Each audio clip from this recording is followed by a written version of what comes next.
여러분은 종교와 폭력이라는 단어가 나란히 놓여 있을 때 어떤 생각이 드시나요? 보통 종교하면 떠오르는 이미지는 평화롭거나 선한 경우가 많지만 종교에도 여러 가지 폭력이 존재합니다. 그렇다면 종교적 폭력은 무엇인지, 종교적 폭력으로는 어떤 것이 있는지 알아볼까요? 우선 종교적 폭력에 대해 소개한 후 근대 이전의 종교적 폭력과 현대 국내에서 발생하고 있는 종교적 폭력, 그리고 국내뿐만 아니라 해외에서 발생하는 종교적 폭력들에 대해 함께 알아보도록 하겠습니다. 종교적 폭력이란 폭력의 주제 및 목표가 종교와 연관이 있는 현상을 지칭하는 용어입니다. 종교적 폭력은 종교의 계율, 교리, 경전의 내용이 발단이 되어 발생하는 경우가 많습니다. 종교기관이나 종교인간의 폭력, 종교단체를 향한 세속단체의 폭력도 종교적 폭력에 해당됩니다. 앞서 이야기했듯이 종교적 폭력은 굉장히 다양한데요. 이러한 종교적 폭력은 왜 발생할까요? 우선 자기 종교만이 절대적이라는 인식을 가지고 있는 경우, 이는 다른 종교에 대한 배타적인 태도로 이어지고 결국 종교적 폭력이 발생하게 됩니다. 또 다른 종교에 대한 비관용적인 태도는 다른 종교에 대한 편견과 갈등으로 이어지고 이러한 편견과 갈등은 종교적 폭력을 발생시킵니다. 그렇다면 종교적 폭력의 예시로는 어떤 것들이 있을까요? 근대 이전에 발생한 종교적 폭력으로는 대표적으로 30년 전쟁이 있습니다. 30년 전쟁은 독일을 배경으로 일어난 가톨릭과 칼빈파 중심의 신교도 간의 전쟁으로 1618년부터 1648년까지 보헤미아에서 긴 전쟁이 시작되었습니다. 30년 전쟁은 구교와 신교가 나누어지며 시작됩니다. 루터와 칼빈에 의한 종교개혁으로 구교인 가톨릭과 신교인 프로테스탄트가 나누어지게 됩니다. 하지만 루터는 구교와 신교의 전쟁을 바라지 않았습니다. 그럼에도 전쟁은 진행되었고 총 4기로 진행된 이 전쟁은 서유럽 전체의 최대 종교전쟁이자 최후의 종교전쟁으로 남았습니다. 30년 전쟁의 원인으로는 종교적 갈등, 정치적 갈등, 사회-경제적 갈등이 있습니다.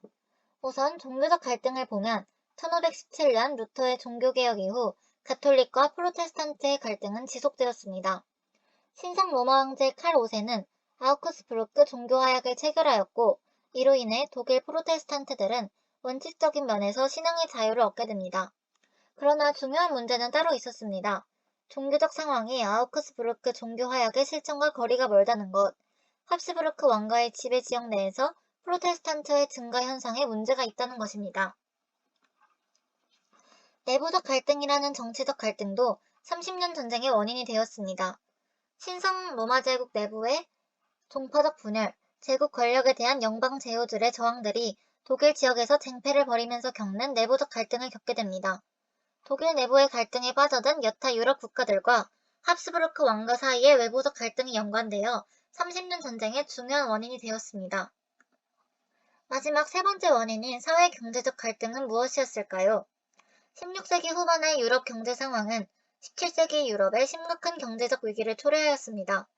경제적 후퇴는 수입을 감소시켰고 고조된 갈등은 새로운 방어 정체나 보루의 신축 등으로 이어져서 각국의 재정은 빚만 점점 늘어났습니다. 이러한 재정적 우려는 많은 통치자들로 하여금 반유대주의의 사회적 문제를 야기시켰습니다. 신성 로마 제국 내부의 긴장과 유럽의 국제적 긴장이 결합되어 30년 전쟁이 발생하게 됩니다. 30년 전쟁은 총 4기에 걸쳐 진행이 되었습니다.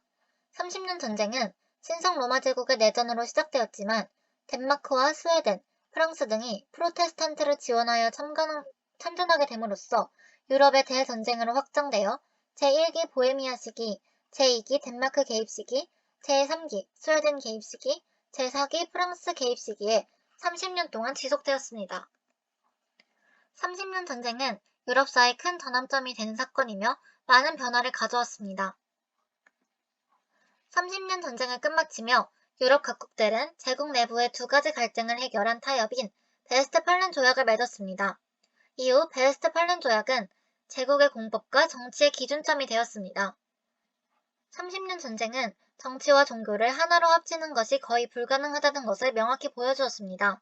이후 어려움을 겪고 난 정치가들과 종교 지도자들은 정치와 종교는 분리되어야 한다는 데 의견을 같이 내게 됩니다.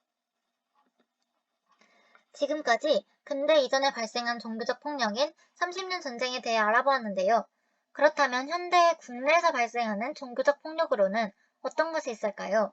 그 예시로 기독교의 안찰 기도와 개신교의 사찰 방화가 있습니다. 지난 2017년 11월 전주의 한 기도원에서 B씨의 딸 C씨의 가슴 등을 5시간가량 때려 숨지게 한 혐의로 A씨가 기소되었습니다. B씨는 정신지체장애를 가진 딸을 치료하고자 해당 기도원을 찾아 매일 3시간씩 안찰 기도를 받게 하였습니다. B씨가 자신의 딸의 장애를 치료하고자 받게 한 안찰 기도는 무엇일까요? 안찰이나 안찰 기도는 신약 성경에 나오지 않는 용어로서 한국 개신교에만 존재하고 행해지고 있으며 불건전하고 부작용이 심한 비성경적인 용어입니다. 이는 안찰 기도가 잘못된 종교적 폭력임을 보여줍니다. 남양주의 수신사에서는 B씨의 방화로 2억 5천만 원의 피해가 발생했고 이에 대해 B씨는 개신교 신자로 신의 계시가 있었다고 말했습니다. 대한불교 조계종 종교평화위원회는 개신교인에 의해 자행되는 사찰 방화를 근절해야 한다고 주장했습니다. 개신교단 지도자들은 이에 대해 반사회적 폭력행위가 교리에 위배된다는 점을 올바르게 공표해야 한다고 하였습니다. 안찰 기도나 사찰 방화처럼 잘못된 행위의 종교적 폭력이 현대에 빈번하게 나타나고 있습니다. 국내에서 발생하는 종교적 폭력에 대해 알아보았는데요. 해외에서 발생한 종교적 폭력으로는 무엇이 있을까요? 우선 가자지구 폭격은 이스라엘의 유대인과 팔레스타인의 아랍인들 간의 대립이 원인입니다. 예루살렘의 아라크사 사원에서 이슬람의 금식 기간인 라마단이 끝날 무렵 팔레스타인인들이 시위를 벌였고 이때 이스라엘 경찰이 강경 진압한 것이 발단이 되었습니다. 나치 유대인 학살은 1941년부터 1945년까지 유대인 민간인과 포로우들을 학살한 사건으로 유대인 절멸을 위해 아돌프 히틀러의 나치 독일이 주도하고 그 협력자들이 동참하여 벌인 조직적 제노사이드입니다. 독일 국민들이 1차 세계대전에 패배한 원인을 납득하지 못하고 있을 때 히틀러가 막대한 배상금과 경제공황으로 인한 분노의 희생양을 유대인의 탓으로 돌리며 나치 유대인 학살이 시작되었습니다. 나치는 동성애자, 불황자, 장애아들을 처형하며 불량 유전자를 제거한다는 명목으로 약 600만 명에 해달하는 유대인 대학살을 진행하였습니다.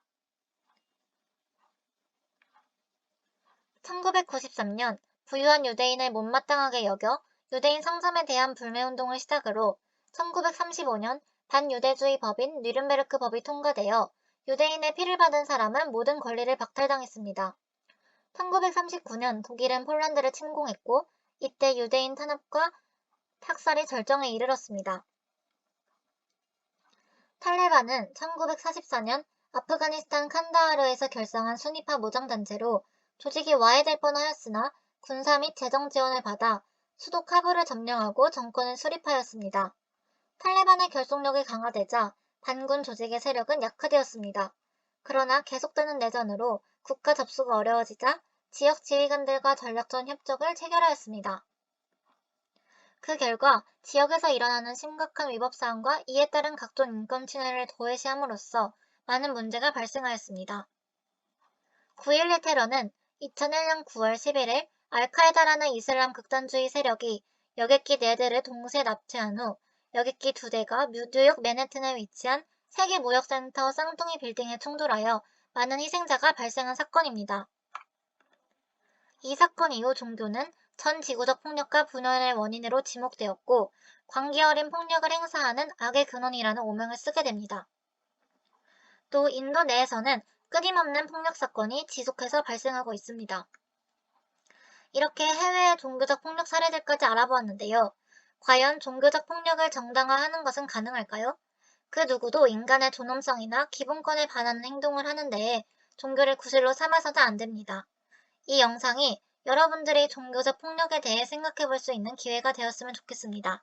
감사합니다.